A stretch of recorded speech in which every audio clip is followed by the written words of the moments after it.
Hello again, everyone. Welcome to Washington Gun Law TV. I am Washington Gun Law President William Kirk. Thanks for joining us. Hey, as you know, we are in the middle of a bloodbath of a legislative session, and oftentimes when our gun rights are being taken from us, we will scream that gun control is not about the guns at all. It is rather about the control. And a lot of people on the other side will accuse us of just being overreactionary or using hyperbole. But isn't this all really about saving lives? And as we talk about here at Washington Gun Law, we don't necessarily want to tell any of you how to think, but we do want to give you all the things to think about. And sometimes when we're trying to figure out whether or not our gun policies are working, maybe we ought to just look at the data. So today, let's spend a few troubling minutes and talk about, is any of this really about saving lives in Washington State?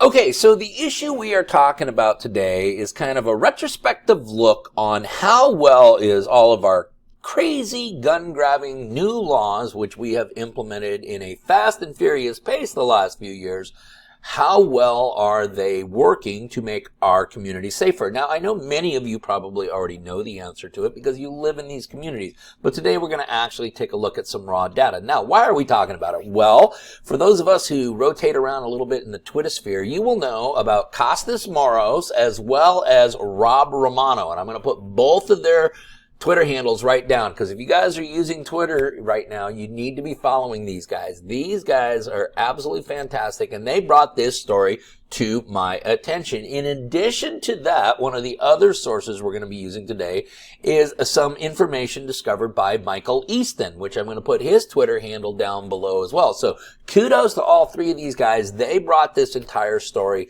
to our attention.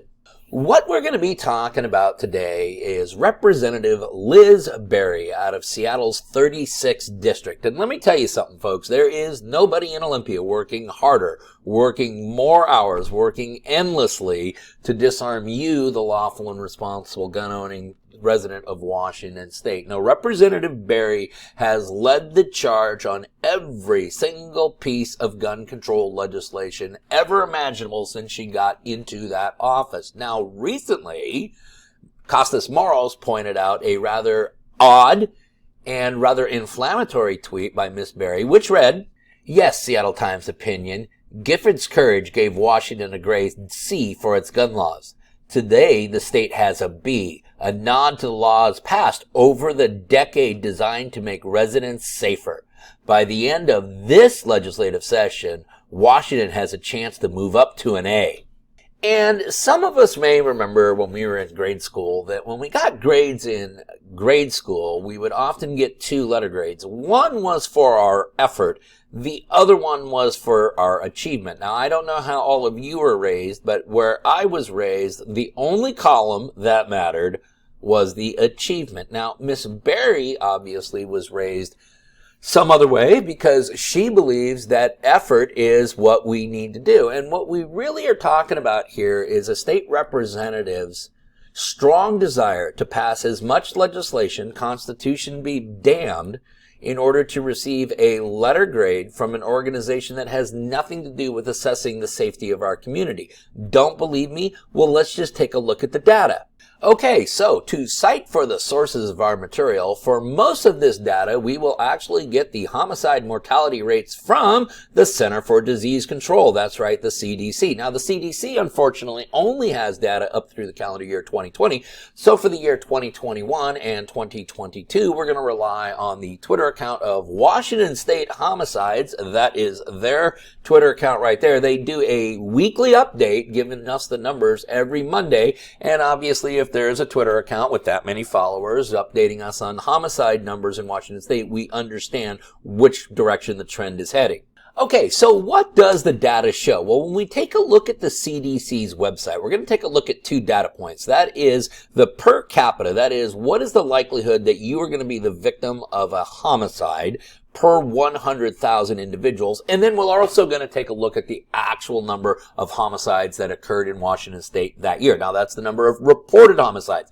Now, as a side note, I want you to understand that we are focusing only on homicide numbers, but let us not forget that if homicide numbers are going up, So are other violent crimes. So is victimization in other levels, fortunately not rising to the level of death. But we know that when homicides are going up, we're going to see both violent and victimless property crimes go up with it. But we're going to focus on the most serious of offenses and the ones that are actually taking the innocent lives of others.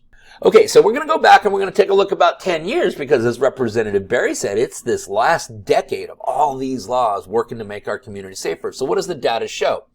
Well, in the year 2014, the per capita homicide rate was 3.1 per 100,000 residents, and there was a total of 211 homicides in the state of Washington that year. In 2015, the numbers rose. The per capita average now was 3.4 per 100,000, and there was 239 homicides in the state of Washington.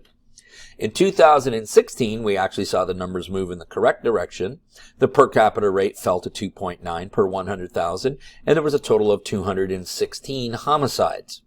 In 2017, however, the numbers increased significantly to a 3.6 per capita per 100,000 and a total of 266 homicides. In 2018, those numbers rose again to 3.7 per 100,000 and a total of 275 homicides. And let us point out that at the end of 2018, we passed one of the most significant pieces of legislation that was going to save countless lives, and that, of course, that was Initiative 1639. How did we do? Well, in 2019, the numbers did improve. The per capita homicide rate fell to 3.2 per 100,000, and the number of homicides fell to 241. However, we then come to 2020 and the summer of love, and now we begin to see a rather alarming trend. And I will also point out to everybody, including Representative Berry, this is when the state legislature started getting most aggressive with its gun-grabbing measures. Here's what the data shows. In 2020, homicides significantly increased to 4.2 per 100,000 and a total of 322 homicides, an increase of nearly 100 murders. Now, in 2021 and 2022, the CDC has not yet published any data, so we're going to rely on Washington State homicides and their data for the next 2 years. But this is what we learned. Although we cannot calculate the per capita rate, the number of homicides in 2021 was 325, slightly above the number from 2020. However, in 2022, Washington State set a new record with 379 homicides.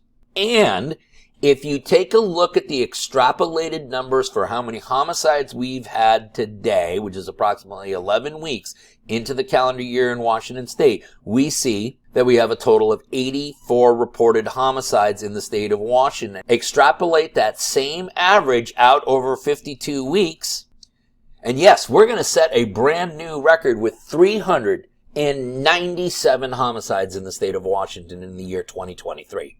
So you see, Representative Berry, you can clamor all you want to Giffords or any of these other gun-grabbing social interest groups, but the bottom line is a letter grade A from Giffords does not mean anything to the safety of the citizens of Washington State. And if that's not bad enough, Representative Berry, who will gladly toot her own horn about drafting all of this legislation to make our community safer at the expense of your constitutional rights, appears to actually not really be drafting this legislation. You see, Michael Easton recently uncovered a series of emails between Representative Berry and representatives of Everytown for Gun Safety. And what essentially was happening here is Representative Berry was getting them to proofread and make recommendations on what should be put in this legislation. So what you essentially have is a state representative clamoring for a meaningless letter grade by an organization that shares the exact same interest as the ones that are actually drafting the legislation for your state representative. So the bottom line is this. We have a state representative clamoring for a meaningless letter grade by an organization that shares the exact same political interests as another organization which is drafting the legislation. Representative Berry, there is nothing about this letter grade, and there is nothing about what you or any of your colleagues have done to make these communities safer.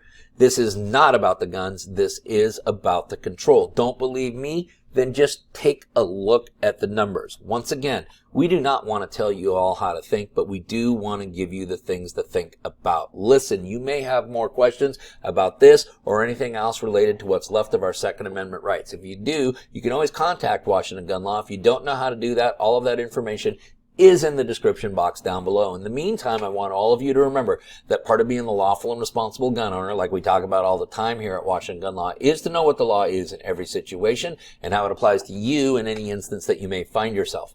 Until next time, thanks for watching and stay safe.